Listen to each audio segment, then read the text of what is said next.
唔打攪你先。唔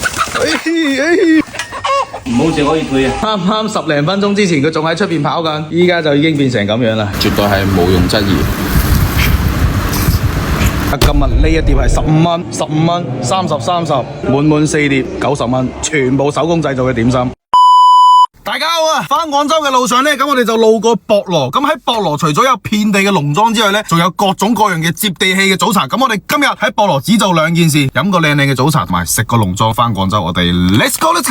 咁就今日呢個早餐呢，係位於你哋嘅母校博羅一小嘅隔籬呢條巷仔裏邊，又係一個網上冇信息、冇招牌、冇定位嘅一個早餐店。依然又係我最中意嘅味道，依然又係我最中意嘅場景。一位坐啦 ，OK。就問你哋夠唔夠接地氣？就問你哋夠唔夠味道？呢啲真係全部都係老古董啊！有咩食我又唔記得咗添。排骨、腐竹丸、豬肉丸、牛肉丸、餃子、周雲吞、鳳爪、當歸雞嘅。哦，呢個湯嚟嘅。呢個當歸雞嘅冇湯嘅，就當歸紅棗嚟煲嘅。有豬腸啊、豬肚啊、豬雜。哇，咩都想食添。有冇得拼㗎？我拼一個30蚊嘅俾你咯，好冇？排骨啊、腐竹丸啊、豬肉丸啊、牛肉丸啊。好，等我嚟 DIY 先。力啊！雲吞拼個餃子，餃子係咩餡啊？韭菜。韭菜就冇其他。芋頭。哦，芋頭啊，我唔要韭菜。牛肉丸拼豬肉丸。啊。仲可以拼咩啊？除咗鳳爪。腐竹丸好冇？可以。排骨單獨嚟一碟。3日。咁啊，仲夠唔夠先？夠啦，差唔多啦。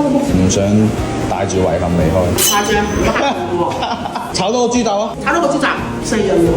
啱好啊嗱。講先啊。OK，哦，隔離呢度仲係你哋㗎？係啊。夠晒接地氣喎！你哋呢度真係開咗好多年啦，話你哋。30幾年你招牌都唔整翻個。有招牌㗎，唔係話咩明咩俾佢拆咗咯。唔緊要啊，反而冇招牌先顯得你哋先有30-40年嘅沉澱啊！我本嚟想開個招牌去嘅，依家唔緊要嘅，唔緊要。開招牌咧。真正好嘢食先要靠自己嘅努力揾到入嚟啊嘛！我仲諗住話早啲過嚟可以影到你哋包嗰個點心添。包完啦，仔。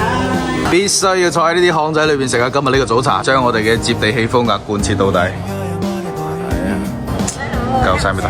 誒嚟啦！誒正呢個幾錢啊？呢個炒豬雜30蚊。OK，nice。一早係嚟一個非常之有鑊氣嘅炒豬雜，呢個豬腸、肥腸、豬腰，跟住下邊鋪啲酸菜同埋啲炸花生，絕對係燒酒佬嘅最愛啊！我而家相當之想整碗飯。佢仲有個脆腸啊！原來一早起床，一個超有鑊氣嘅炒豬雜，喚醒你嘅一日。老闆娘話佢好啲你俾佢啊！絕對可以啊 ，nice， 太好了，感謝你，太好了，太好了，最終都係冇錯過，冇辦法起早床。係啊，就嚟包就嚟賣啊，即係咁就嚟包。雙拼肉丸，豬肉拼牛肉。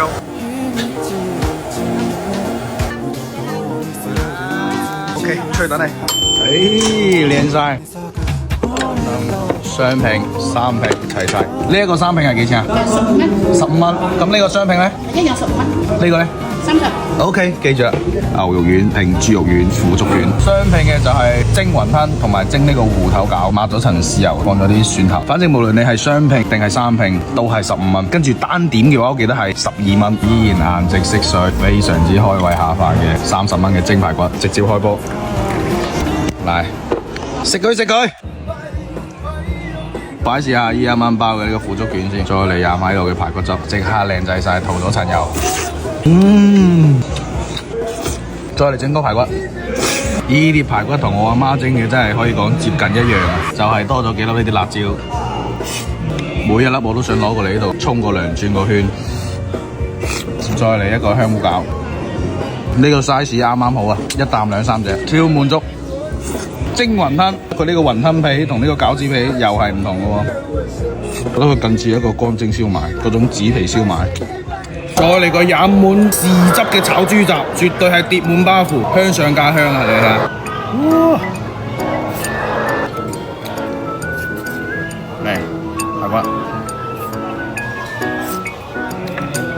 再嚟個串燒鴛鴦雙丸啊！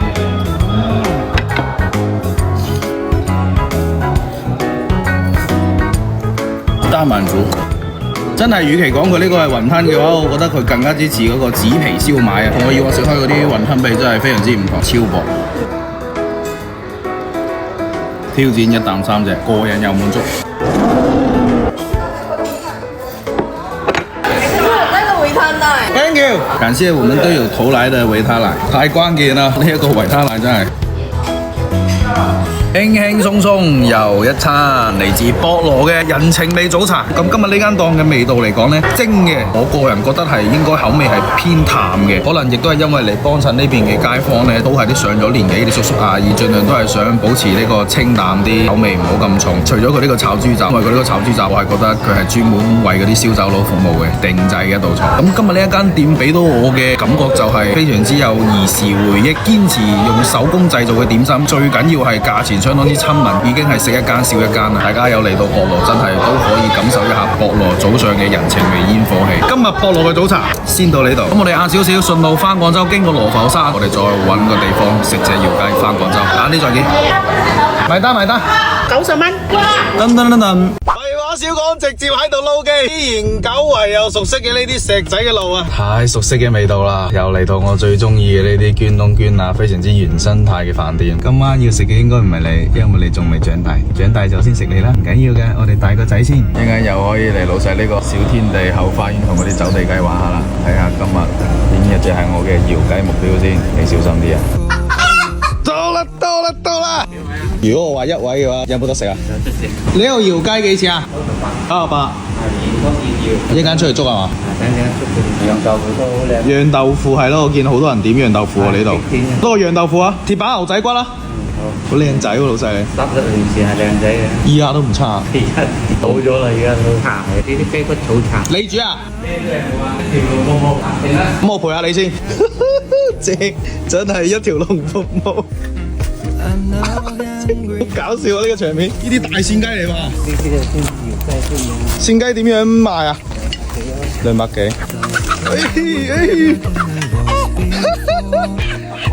夠3萬，夠3萬。係好啦。呢啲雞先未夠肌肉咯。再嚟帶你哋睇下老細呢一度。呢個應該係嗰啲大頭魚係嘛？超貴菜，真係冇得彈，冇人彈過。冇人彈過添啊！你啲魚唔好食可以退啊！老細話接受一切嘴非常刁嘅人過嚟考核，唔好食可以退。手掹毛同埋雞掹毛又有啲説法過係嘛？呢個雞手掹嘅都唔同嘅。雞嘅話可能會打壞咗佢啲肉質係嘛？係。小細節啊！我哋嘅全部手工。見你下你啲雞啊！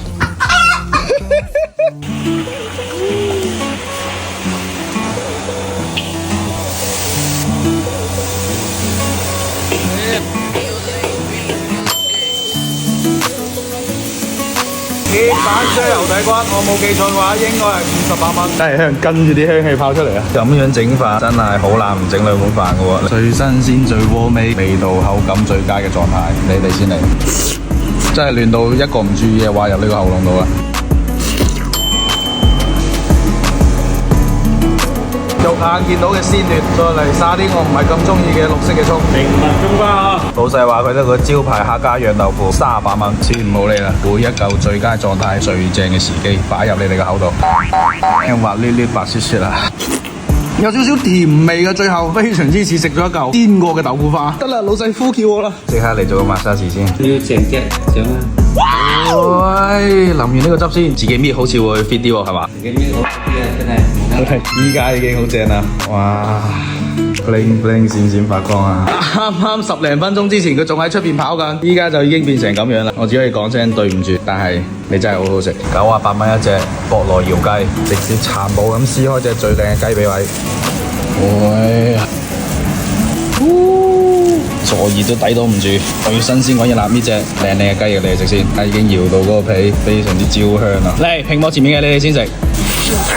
解放雙手先係對呢隻窯雞嘅最大嘅尊重。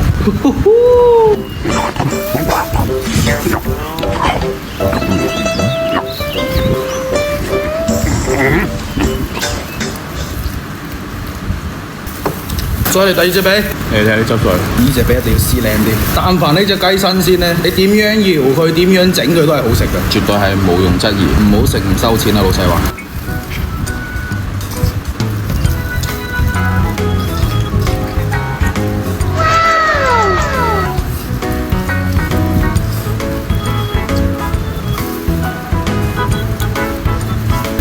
非常之滿足，嗰個滿足程度我只可以講呢隻雞你冇白死，今日嘅情緒價值都係呢一隻雞提供俾我。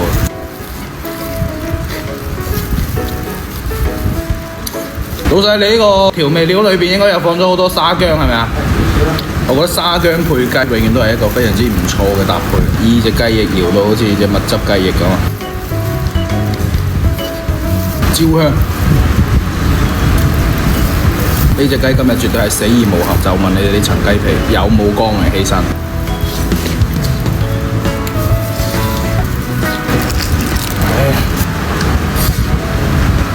呢個客家豆腐都係經驗到我。我以往食到嘅啲釀豆腐好鹹香，好少會令我見到最後有少少回甘嘅甘甜，非常之重嘅嗰個山水豆腐花嘅味道。呢一個豆腐係除咗雞之外必須要點嘅一個菜，打孖嚟，夾開粒葱先。並唔係話呢個牛仔骨唔好食啊，都係非常之香口嘅，我覺得，而且500蚊呢一個份量咧可以接受㗎啦。你睇下我後邊，我竟然可以講係天未黑嘅時間食完。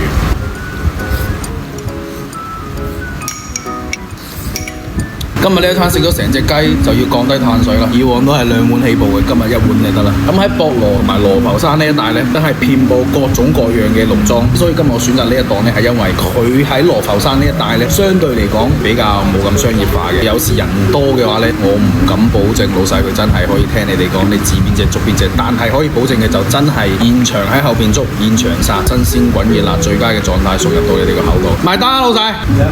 計埋未㗎呢個豆腐啊 ？OK。咁我哋下一期應該會開啟一個新嘅城市㗎啦。至於係邊一個城市呢？繼續主打呢個 freestyle， 行到邊拍到邊，走到去邊食到去邊，等你哋建議。下一期再見，拜拜。